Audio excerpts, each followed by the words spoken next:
tromb atmasından tutun da daha başqa ürək problemlərinə, qapaq çatışmazlıqlarına hamısına gətirib çıxara bilir və çox narahat edici dönəmdir.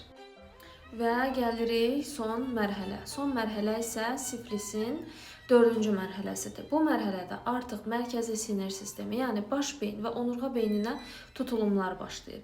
Məhz bu siflis iltihab ocaqları baş və onurğa beynində tutduqları mövqe nəticəsində insanda meningitdən tutun da, güclü baş ağrılarından tutun da, yerişin, hissiyatın ətraflarda, əllərdə, ayaqlarda pozulmasından tutun da, belə deyək ki, kognitiv funksiyaların pozulması, düşüncənin pozulması, psixi problemlər ortaya çıxır. Sonra sizə deyim ki, beyində tutduğu bölgədən asılı olaraq görmənin itirilməsi, eşidilmənin itirilməsi, daha sonra insultlar, nə deyirsəniz var. Yəni bu